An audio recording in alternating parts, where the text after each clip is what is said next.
வரி கொடுக்க மாட்டோம் என சொல்வதற்கு ஒரு வினாடி ஆகாது அப்படின்னு சொல்றாரு. இல்ல ஆகாதுன்னு தான் சொல்ல முடிஞ்ச தவிர இதுக்கு அடுத்த கட்டமா தரமாட்டேன்னு சொல்லிட்டு உண்மையிலேயே நீங்க தராம இருந்தீங்கன்னா அது எதற்கு எதிரானதுன்னா இந்திய அரசியல் சாசனத்துக்கு எதிரானது.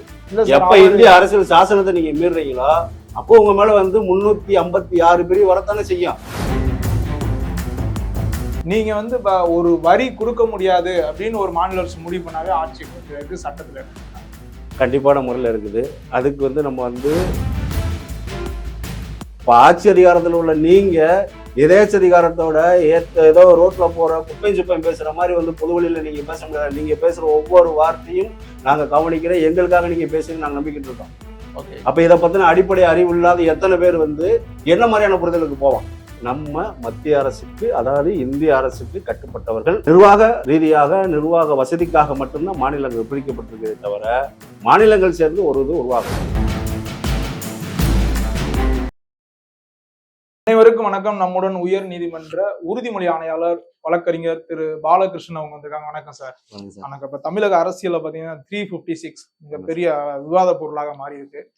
காரணம் என்னன்னு கேட்டீங்கன்னா, தமிழக முதல்வர் மத்திய அரசை நோக்கி ஒரு கேள்வி எழுப்புறாரு. நீங்க எங்களுக்கு நிதி கொடுக்க முடியாதுன்னு சொல்றீங்க, நாங்க திரும்ப உங்களுக்கு வரி கட்ட முடியாதுன்னு சொல்றதுக்கு ஒரு நொடி ஆகாது, ஆனாலும் கொடுத்து பெறுவதுதான் கூட்டாட்சி தத்துவம் அப்படின்ற ஒரு இதை வைக்கிறாரு. இதுக்கு பாஜக தரப்புல இருந்து என்ன சொல்றாங்கன்னா, நீங்க தைரியமான ஆளா இருந்தா சொல்லி பாருங்க, நாங்க 356 போட்டு ஆட்சியை கலப்போம் அப்படின்றாங்க. ஃபர்ஸ்ட் 356னா என்ன சார்? ஒரு வரி கட்ட முடியாதுன்னு சொன்னாலே 356 போட்டு ஆட்சியை கலைக்கிறதுக்கான சட்டங்கள் இருக்கு. 356 ஆர்டிகல், அதாவது இந்திய அரசியலமைப்பு சட்டத்தோட சரத்து 356. இதை பொறுத்தவரைக்கும் பார்த்தீங்கன்னா அவசர நிலை சட்டங்கள் மொத்தம் மத்திய, அதாவது அரசியலமைப்பு சட்டத்தில் மொத்தம் 3 இருக்குது. ஒன்று நிதிநிலை, சரிங்களா, இன்னொன்று தேசிய அவசர நிலை, இன்னொன்று மாநில அவசர நிலை. ஸோ மாநில அவசர நிலைன்றது எப்படின்னா எப்போ ஒரு மாநிலத்தில் சட்டம் ஒழுங்கு சீர்கெடுதோ, அல்லது எப்போ அரசியலமைப்பு சட்டத்துக்கு எதிராக அங்கே ஆட்சி நடைபெறுதோ, அல்லது எப்போ அவங்களுடைய மெஜாரிட்டியை ப்ரூவ் பண்ண முடியாமல் போகுதோ, சரிங்களா, எப்போ அதிக அளவிலான போராட்டங்கள் நடைபெறுதோ, அந்த மாதிரியான சூழ்நிலைகளில் என்ன அந்த மாநிலத்தில் அந்த ஆட்சி செயலிழந்து போனதாக கருதி ஒரு ஆளுநர், அந்த மாநிலத்தோட ஆளுநர் அவர்கள் ஒரு நோட்டீஸ் ஒன்று வெளியில் அறிவிப்பு கொடுத்துட்டு, சரிங்களா, இதை குடியரசுத் தலைவரோட கவனத்தை கொண்டு போக வேண்டியது.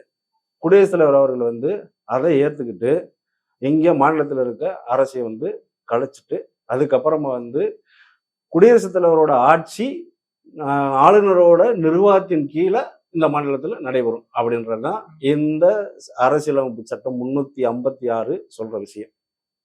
சரிங்களா சார்? இந்த அடிப்படையில் இது சரத்தை பொறுத்தவரை இதுதான் விஷயம். இல்ல சார், இப்ப மணிப்பூர்ல கவர்னர் ஆட்சி, அதாவது ஜனாதிபதி ஆட்சி நடைபெற்று இருக்கு. அங்க உண்மையிலே பாத்தீங்கன்னா மிகப்பெரிய கலவரம், போராட்டங்கள் செலுந்துச்சு. நீங்க ஒரு வரி கொடுக்க முடியாது அப்படின்னு ஒரு மாநில அரசு முடிவு பண்ணாவே ஆட்சி கிடைக்கிறதுக்கு சட்டத்துல இடம் இருக்கா? கண்டிப்பான முறையில் இருக்குது. அதுக்கு நம்ம அரசியலமைப்பு சட்டத்தை பத்தி முதல்ல நம்ம புரிஞ்சுக்கணும். அரசியலமைப்பு சட்டன்றத விட முதல்ல இந்திய அரசு எப்படி செயல்படுது அப்படின்ற விஷயத்தை முதல்ல புரிஞ்சுக்கணும். இங்க உள்ள ஆட்சியாளர்கள், இந்த மாநிலத்தை பொறுத்தவரைக்கும் இங்க உள்ள ஆட்சியாளர்களும் சரி, பல புத்திசாலிகளும் சரி, இங்க நினைச்சுக்கிட்டு இருக்க விஷயம் அல்லது சொல்லிக்கிட்டு இருக்க விஷயம் என்னன்னா, எல்லா மாநிலங்களும் சேர்ந்து உருவானதுதான் இந்த இந்திய தேசம் அப்படின்றாங்க. ஆனா உண்மை அது இல்லை. இந்திய தேசம் அதோட நிர்வாக வசதிக்காக, மக்களுடைய நலன் கருதி மொழி வாரியாக மக்களை மாநிலமா பிரிச்சு மாநிலங்களுக்கு கொடுத்துருக்குது. அந்த வகையில நம்ம மத்திய அரசுக்கு, அதாவது இந்திய அரசுக்கு கட்டுப்பட்டவர்கள். சரிங்களா? நிர்வாக ரீதியாக நிர்வாக வசதிக்காக மட்டும்தான் மாநிலங்கள் பிரிக்கப்பட்டிருக்கிறதே தவிர மாநிலங்கள் சேர்ந்து ஒரு இது உருவாகலை. இதை நம்ம புரிஞ்சுக்கிறதுக்கு நம்ம சொல்லணும்னா, ஆங்கிலேயர்கள் நம்ம விட்டு 1947 ஆகஸ்ட் 15 நமக்கு சுதந்திரம் கொடுத்துட்டு போகும்போது இந்தியான்ற தேசத்துக்கு சுதந்திரம் கொடுக்கல. தமிழ்நாடு, ஆந்திரா, கர்நாடகா, கேரளா, ராஜஸ்தான் அப்படி மாநிலங்களுக்கும் சுதந்திரம் கொடுக்கல. வெள்ளக்கார சுதந்திரம் கொடுக்கும் போது 562 மன்னராட்சி சமஸ்தானங்களுக்கு சுதந்திரம் கொடுத்து போனாங்க. இந்தியாவுல இருந்த சமஸ்தானங்களுக்கு இந்தியாவுல இன்னைக்கு நம்ம இந்தியாவா சொல்லிக்கிட்டு இருக்க அன்னைக்கு குட்டி குட்டி அன்னைக்கு இருந்த மன்னராட்சிகள் 562 சமஸ்தானங்களுக்கு சுதந்திரம் அளிக்கப்பட்டு போனது. சரிங்களா? அந்த 562 சமஸ்தானங்களையும் ஒன்றிணைந்துதான் இந்த நாடாக கட்டியமைக்கப்பட்டது. சரிங்களா?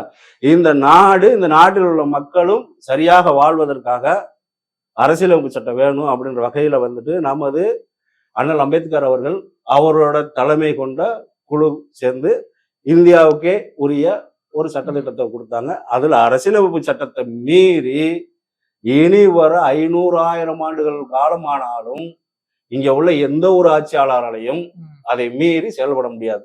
அப்படின்றத இந்திய அரசியலமைப்பு சட்டத்தை மீறி இந்திய அரசியலமைப்பு சட்டத்தை மீறி அந்த இந்திய அரசியலமைப்பு சட்டம் என்ன சொல்லுதுன்னா வந்து இப்படி மாநிலங்களை பிரிச்சு கொடுக்கும் போதே அதுலதான் கூட்டாட்சி தத்துவத்தை பத்தி சொல்லுது. சரிங்களா? கூட்டாட்சி தத்துவம் அதே அரசியலமைப்பு சட்டத்துலதான் என்ன சொல்லுதுன்னா வந்து ஒரு மாநிலத்தினுடைய உரிமைகள் என்ன, கடமைகள் என்ன, ஒரு மத்திய அரசு அல்லது இந்திய அரசினுடைய கடமைகள் என்ன, உரிமைகள் என்ன, எந்தெந்ததெல்லாம் வந்து எந்தெந்த பாலிசிலாம் வந்து மத்திய அரசு மட்டுமே டிசைட் பண்ணணும், எந்தெந்த விஷயங்கள்ல வந்து மாநில அரசு மட்டுமே டிசைட் பண்ணணும், எந்தெந்த விஷயங்களை வந்து மத்திய அரசு மாநில அரசு இணைந்து செயல்படுத்தணும் அப்படின்னு சில குறிப்புகள் கொடுத்துருக்கு. இப்போ உதாரணத்துக்கு எடுத்துக்கிட்டோம்னா நம்ம நாட்டோட வெளியுறவு கொள்கைகளை பொறுத்தவரையிலும் அல்லது நாட்டோட பாதுகாப்பை பொறுத்தவரையிலும் சரிங்களா இந்த மாதிரியான விஷயங்கள் எல்லாமே மத்திய அரசு மட்டும்தான் எடுக்கணும். அதே போல வரி வசூலை பொறுத்தவரையிலும் அதுக்கான உரிமை மத்திய அரசு கிட்ட தான் இருக்குன்னு சொல்லி சரிங்களா நமது அரசியலமைப்பு சட்டம் சொல்லுது. சரிங்களா? அப்ப அரசியலமைப்பு சட்டத்துல சொல்லி இருக்க ஒரு வகைய நான் மீறுவேன் அப்படின்றது இங்க இருக்கிற நமது மாண்புமிகு முதலமைச்சர் அவர்கள் நமது மரியாதைக்குரிய ஒரு கண்ணியமிக்க ஒரு போஸ்ட்ல இருக்காங்க. அவங்க உண்மையிலே வந்து சட்டத்தை அரசியலமைப்பு சட்டத்தை புரிஞ்சுக்கிட்டு தான் பேசுறாங்களா இல்ல புரியாம வந்து எது சொல்றாங்களான்னு தெரியல. சரிங்களா? ஏன்னா புரிஞ்சிருந்தா அரசியலமைப்பு சட்டத்துல இருக்கிறதுக்கு எதிரான ஒரு வாசகத்தை முதல்ல பயன்படுத்தவே மாட்டார். இப்ப என்ன சொல்றோம், வரி கொடுக்க மாட்டோம் என சொல்வதற்கு ஒரு வினாடி ஆகாது அப்படின்னு சொல்றாரு. சொல்ல ஆகாதுன்னு தான் சொல்ல முடிஞ்ச தவிர இதுக்கு அடுத்த கட்டமா தரமாட்டேன்னு சொல்லிட்டு உண்மையிலேயே நீங்க தராம இருந்தீங்கன்னா அது எதற்கு எதிரானதுன்னா இந்திய அரசியல் சாசனத்துக்கு எதிரானது. எப்ப இந்திய அரசியல் சாசனத்தை நீங்க மீறுறீங்களோ அப்போ உங்க மேல வந்து 356 பிரிவு வரத்தானே செய்யும். அது போக 356 சரத்தை மட்டும் நம்ம சொல்ல வேணாம். அதுல 365 சரத்து என்ன சொல்லுதுன்னா எப்ப மத்திய அரசு ஒரு வழிகாட்டல்களை உங்களுக்கு கொடுக்குது அந்த வழிகாட்டல்களை எப்ப மாநில அரசு மீறுதோ அப்ப பூராமே அந்த மாநில அரசு வந்து செயலற்ற தன்மையாகத்தான் கருதப்படும். அதற்காகவே இங்க வந்து இங்க வந்து இந்த மாநில அரசை வந்து கவிழ்க்க முடியும் அப்படின்றதுதான் இந்த சரத்துகளினுடைய அல்லது நமக்கு அரசியலமைப்பு சட்டம் நமக்கு கொடுத்துட்டு போயிருக்க வழி. அதுதான் இப்ப இருக்கும் போது என்ன மாதிரியான புரிதலோட நம்மை ஆண்டுகிட்டு இருக்க மாண்புமிகு முதலமைச்சர் அவர்கள் இப்படி ஒரு வார்த்தையை சொன்னாருன்றது அது அவருக்கு தான் தெரியணும். இப்போ ஒரு இக்கு வைக்கிறாரு சார், அதுல ரொம்ப கவனமா தான் முதல்வர் பேசுறாரு. அதுல பாத்தீங்கன்னா நாங்க வரி கொடுக்க முடியாதுன்னு சொல்வதற்கு ஒரு நொடி ஆகாது, ஆனால் கொடுத்து வாங்குவதுதான் கூட்டாட்சி தத்துவம் அப்படின்றது. அதாவது நாங்க வந்து கொடுக்க மாட்டோம்னு சொல்றதுக்கு ஒரு நொடி ஆகாது, ஆனால் கூட்டாட்சி தத்துவம் படி கொடுத்து வாங்குவதுதான். அதாவது அவர் கொடுக்க மாட்டேன்னு 19 சொல்லல. அப்ப அந்த அரசியல் அமைப்பு சட்டத்தை மனதில் வைத்துதான் இப்படி அந்த கடைசியில் அந்த வார்த்தையை சேர்க்கிறாரா, கொடுத்து வாங்குவதுதான் கூட்டாட்சி தத்துவம்ன்றத. வேணும்னா அவங்க திருப்திக்கு அவருக்கு அரசியலமைப்பு சட்டம் தெரிஞ்சுன்னு வச்சுக்கிறேன், அவ்வளவுதான். தெரிஞ்சுதான் சொல்லியிருக்காரு, அப்படியே சொல்லுவோம், தெரிஞ்சுதான் சொல்லியிருக்காரு. ஆனாலும் அந்த வாசகம் பொது வழியில பயன்படுத்துறது எவ்வளவு அபத்தமான விஷயம். ஏன்னா நமது அரசியலமைப்பு சட்டத்துக்காக மட்டும்தான் இங்க உள்ள இந்திய பிரச்சனை எல்லாமே அதன்படிதான் வாழ்ந்துகிட்டு இருக்கோம். அப்ப ஆட்சி அதிகாரத்துல உள்ள நீங்க எதேச்ச அதிகாரத்தோட ஏதோ ரோட்ல போற குப்பையும் சுப்பையும் பேசுற மாதிரி வந்து பொது வழியில நீங்க பேச முடியாது. நீங்க பேசுற ஒவ்வொரு வார்த்தையும் நாங்க கவனிக்கிறோம், எங்களுக்காக நீங்க பேசுங்க நாங்க நம்பிக்கிட்டு இருக்கோம். அப்ப இதை பத்தின அடிப்படை அறிவு இல்லாத எத்தனை பேர் வந்து என்ன மாதிரியான புரிதலுக்கு போவான் அப்படின்றத முதலமைச்சர் அவர்கள் தான் இனிமேல் யோசிக்கணும். இனிமேல் பொது வழியில பேசும்போது இந்த மாதிரி அரசியலமைப்பு சட்டத்திற்கு எதிரான வாசகங்களை பயன்படுத்துறத முடிஞ்சவர்களும் தவிர்க்கணும்னு ஒரு வேண்டுகோளாவே முதலமைச்சர். இல்ல, இதற்கு முன்பே 4 முறை சட்டசபை கலைக்கப்பட்டிருக்கல சார் தமிழக வரலாற்றுல, தமிழ்நாடு வரலாற்றுல. உண்மை. அதாவது வந்து நமது இந்தியா குடியரசு ஆனதுக்கு அப்புறமா 1950க்கு அப்புறமா இன்றைக்கு வரைக்கும் வந்துட்டு நம்மளுடைய மாநிலத்துல வந்துட்டு இது வரைக்கும் வந்து 4 முறை கலைக்கப்பட்டிருக்கு. 1951 முதல் முறையா பஞ்சாப் மாநிலத்துல ஃபர்ஸ்ட் கலைக்கிறாங்க. மணிப்பூர்ல தற்பொழுது வரைக்கும் 10 முறை ஆட்சி கவிழ்க்கப்பட்டு குடியரசுத் தலைவருடைய ஆளுகைக்கு கீழே வந்து அரசு வந்து செயல்படுது. அதே போல நமது தமிழகத்தை பொறுத்தவரைக்கும் பார்த்தீங்கன்னா வந்து கடந்த 1976 அன்றைக்கு இருந்த கலைஞர் மு கருணாநிதி அவர்களுடைய ஆட்சியில வந்து ஊழல் மலிஞ்சிருக்கு அப்படின்ற காரணத்துக்காக அன்றைக்கு காங்கிரஸ் பிரதமராக இருந்த அம்மையார் இந்திரா காந்தி அவர்கள் முதல் தடவை கவுக்குறாங்க. அதுக்கப்புறமா பாத்தீங்கன்னா வந்து 1980 எம்ஜிஆர் அவர்களோட ஆட்சியை வந்து அதே இந்திரா காந்தி அம்மையார் அவர்கள் கழிக்கிறாங்க. அடுத்த கட்டமா பாத்தீங்கன்னா வந்து 1988 இதே போல வந்துட்டு அன்னைக்கு வந்து எம்ஜிஆரோட இறப்புக்கு அப்புறமா சின்னம் சார்பாக வந்த பிரச்சனைகள்ல வந்துட்டு அன்னைக்கு ஜெயிச்சிருந்த ஜானகி ராமச்சந்திரன் அவர்களோட ஆட்சி வந்து கவிழ்க்கப்பட்டது. அப்புறமா கடைசியா பாத்தீங்கன்னா 1991 ராஜீவ்காந்தி பீரியட்ல கருணாநிதியோட ஆட்சி கழிக்கப்பட்டது. இதுல நம்ம புரிஞ்சுக்க வேண்டியது என்னன்னா வந்து டிஎம்கே ஆட்சி கவிழ்ந்ததுல இருந்து 2 தடவை கவிழ்க்கப்பட்டது. அந்த 2 தடவையும் கவிழ்ந்ததுக்கு அப்புறமா ஒரு தடவை கூட டிஎம்கேயால ஜெயிச்சு வர முடியல.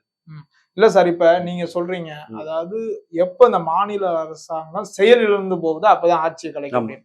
இப்ப நீங்க இதுக்கு முன்னாடி திமுக ஆட்சி கலைக்கப்பட்ட போது ஊழல் மலிந்திருக்குன்னு கலைக்கப்பட்டிருக்கு. ஏன்னா திரும்ப 91 எதற்காக கலைக்கப்பட்டான்னு காரணம் முழுமையா, அதாவது இது வந்து ஒரு சர்வதிகாரம் இல்லையா சார்? இது வந்து முழுமையான காரணம் இல்லை.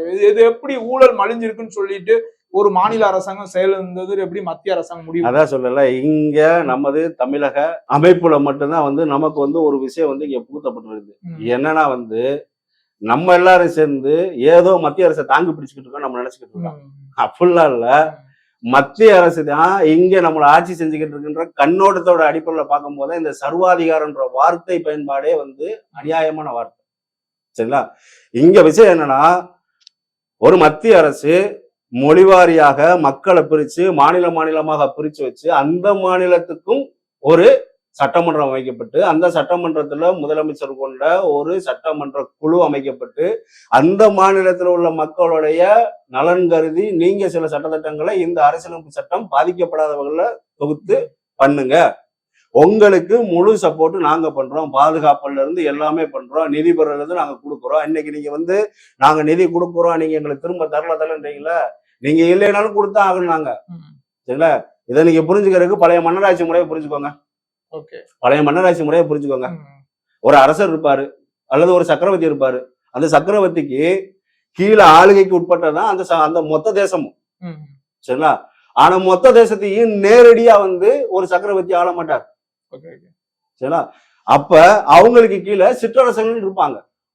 அப்ப சிற்றரசர்கள் ஒரு சக்கரவர்த்தி பெருமான் கொடுக்கிற ஒரு வழிமுறைகளை பின்பற்றி சிற்றரசர்கள் வாழ்வாங்க. இங்க நம்ம நாட்டை பொறுத்தவரையிலும் இந்த அரசர் அப்படின்றது யாருன்னா இந்த நாட்டோட குடியரசுத் தலைவர் தான். சரிங்களா?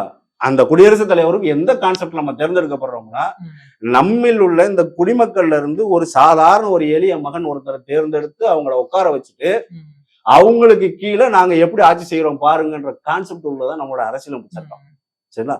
அப்ப அந்த மாதிரியான அரசியலமைப்பு சட்டத்துல இங்க யாருக்கு கீழே நம்ம முழுசா நம்மளோட அரசு யாருன்னா மத்திய அரசு தான் நம்மளோட முழு அரசு. சரிங்களா?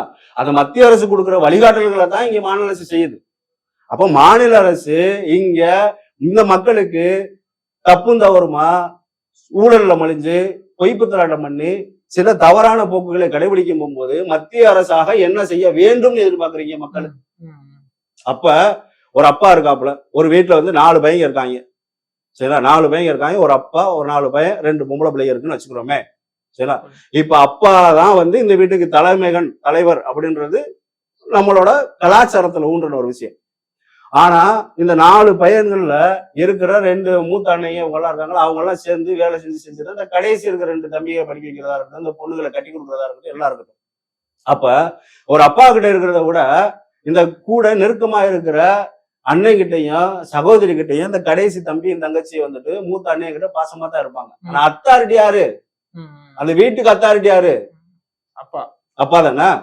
அப்ப நீங்க புரிஞ்சுக்கோங்க, மாநில அரசாங்கம்ன்றது நம்ம மாநில அரசாங்கம் மத்திய அரசு கொடுத்து நம்மளை ஆள வச்சிருக்கு.